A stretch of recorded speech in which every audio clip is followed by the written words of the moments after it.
Anne-Marie a 25 ans. Malgré le fait qu'elle porte des lunettes, elle est une jeune femme qui, à première vue, semble tout à fait normale. Mais Anne-Marie ne porte pas que de simples lunettes de soleil, car elle souffre du syndrome d'Irlen, une déficience visuelle encore méconnue. C'est pas un problème au niveau visuel, c'est un problème au niveau de la perception.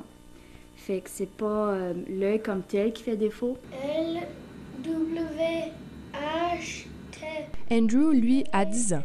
Il est en 5e année en immersion française, mais a encore beaucoup de difficultés à lire, à écrire et à se concentrer en salle de classe. Tellement de difficultés que ses yeux lui font mal parfois. They kind of feel sore, and when I'm looking at a lot of stuff at once, I get frustrated. Mais depuis 3 semaines, Andrew sait finalement pourquoi. Il souffre lui aussi du syndrome d'Irlen. Les personnes comme Anne-Marie et Andrew qui en souffrent ont de la difficulté à voir une simple page imprimée.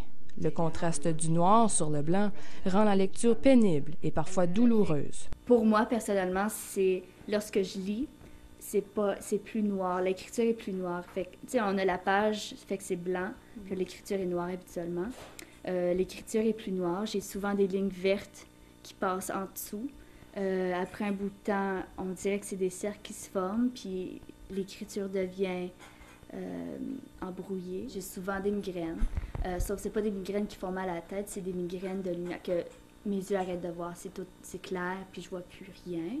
Anne-Marie et Andrew doivent donc constamment s'adapter ou compenser afin de réussir à lire.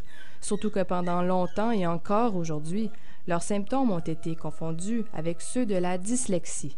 Mais depuis 1993, Adele Francis est l'une des 2 spécialistes au Canada qui est capable de dépister et de corriger le syndrome d'Irlen. Son remède, des lentilles de couleur.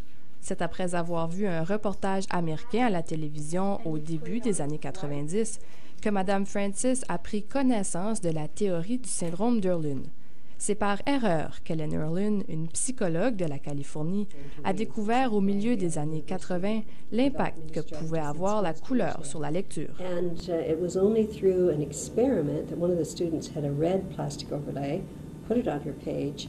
Another student looking over her shoulder said, "Oh, those words look easier to read." Purple. Okay, go back to the purple. Après avoir subi plusieurs tests de lecture, voilà qu'il est temps pour Mme Francis de trouver quelle couleur exactement sera la bonne pour Andrew.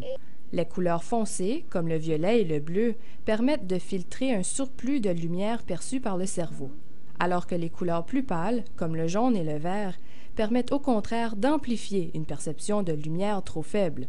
Il est même possible de jumeler plusieurs couleurs afin d'atteindre la teinte parfaite. C-A-T-C-H. Catcher, I'm a good catcher. C-A-T-C-H-E-R. Au grand malheur d'Andrew, il semble que finalement ce soit le violet qui est efficace.